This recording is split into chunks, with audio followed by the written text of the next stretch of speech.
বর্তমানে মানে প্রতি বছরই কিন্তু বছরের শেষে কিন্তু প্রতিটা অ্যাপস প্রতিটা সাইট কিন্তু তারা চেষ্টা করে যে তাদের সব কিছু একটু পরিবর্তন করা আপডেটে নিয়ে আসা।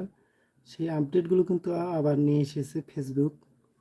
ধরেন সব ক্ষেত্রেই কিন্তু আপডেট ছাড়া কিন্তু কোনো ক্রমেই তারা ভালো একটা মঞ্চ তৈরি করতে পারে না। অবশ্যই প্রতিটা ক্ষেত্রে যেমন ধরেন আপনি নিজেও চান কিন্তু আপনার নিজেকে আপডেট করে নিজেকে ডেভেলপ করে কী কারণে চান যে আপনার নিজেরও একটা পরিবর্তন দরকার, এই কারণে কিন্তু আপনি নিজেও আপডেট হতে চান।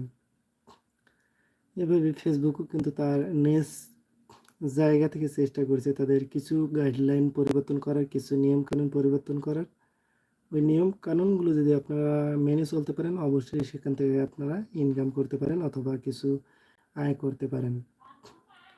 ফেসবুক সর্বপ্রথম যেটা বলছে যে তাদের গাইডলাইনগুলো তাকে মেনে চলতে হবে, মানে যারাই কন্টেন্ট ক্রিয়েট করে তাদের মেনে চলতে হবে সেই গাইডলাইনগুলো।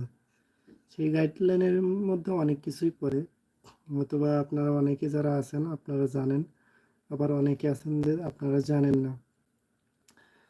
অনেকে আছে যারা প্রোফাইলে কাজ করে, প্রোফাইলে কাজ করতে গেলে কিন্তু আপনি অনেক কিছুই দেখতে পান না। আর আপনি পেজে কাজ করেন যে কোনো কিছুই আপনি ইস্যু অথবা কপিরাইট ক্লেম এগুলো যদি আসে কিন্তু আপনি দেখতে পান, কিন্তু প্রোফাইলে কিন্তু কোনো কিছুই দেখতে পাবেন না। একমাত্র যদি না তারা রিপোর্ট করে, রিপোর্ট করলে কিন্তু আপনি দেখতে পাবেন, তাছাড়া কিন্তু দেখতে পাবেন না। তাই যারা রিপোর্ট প্রোফাইলে কাজ করেন অবশ্যই আপনারা এদিকগুলো একটু খেয়াল রাখবেন।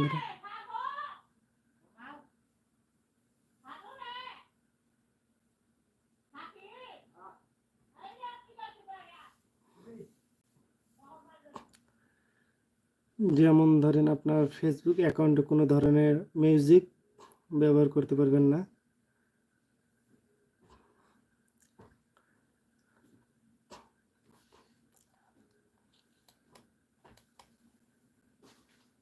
হ্যালো গাইস, কি খবর? Welcome to Facebook.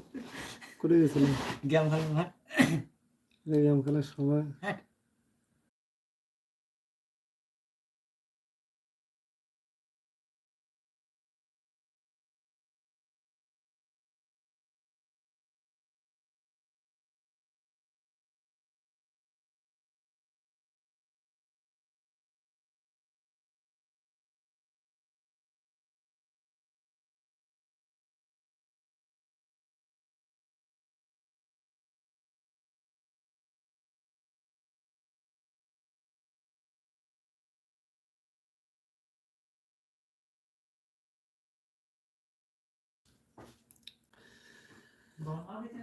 হ্যাঁ গেছে।